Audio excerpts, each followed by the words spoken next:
հարգելի պարոն փոխվարչապետ, հարգելի գործընկերներ, ձեզ եմ ներկայացնում եկամտային հարկի տարեկան հաշվարկում հայտարարագրման ոչ ենթակա, նվազեցվող,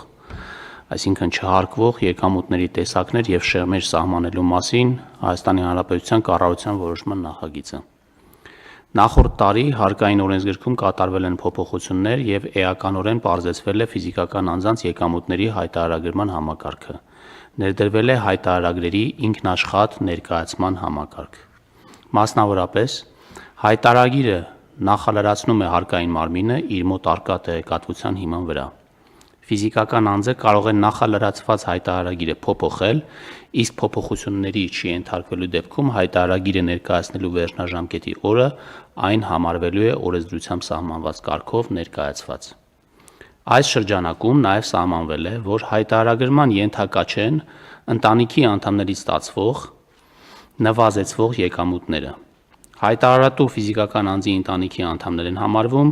նրա ամուսինը, ծնողները, քույրերը, եղբայրները, զավակները, պապերը, տատերը եւ թոռները։ Միաժամանակ նախատեսվել է, որ կառավարությունը կարող է սահմանել հայտարարագրման ոչ ենթակա այլ եկամուտների տեսակներ կամ շեմեր, այս դեպքում խոսքը արդեն ոչ ընտանիքի անդամներից ստացվող եկամուտների մասին է։ Ներկայացված նախագծով առաջարկվում է սահմանել հայտարարագրման ոչ ենթակա նվազեցվող եկամուտների տեսակներ եւ շեմեր։ Մասնավորապես, առաջարկվում է սահմանել, որ հայտարարագրման ենթակա չեն ստացվող վարկերի գումարները առանց գումարային սահմանափակման, ընտանիքի անդամ չհամարվող ֆիզիկական անձանցից մինչև 1 միլիոն դրամը միանվագ ստացվող փոխառությունների գումարները,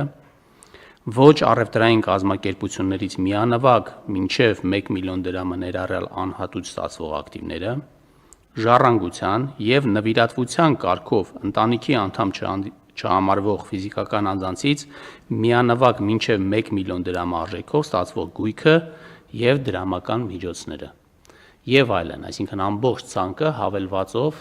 նրանք, որոնք հայտարարագրման ենթակա են եւ որոնք ենթակա չեն, որոնք ունեն շեմեր, սահմանվում է հավելվածով։ Այսքանը խնդրում եմ հաստատել։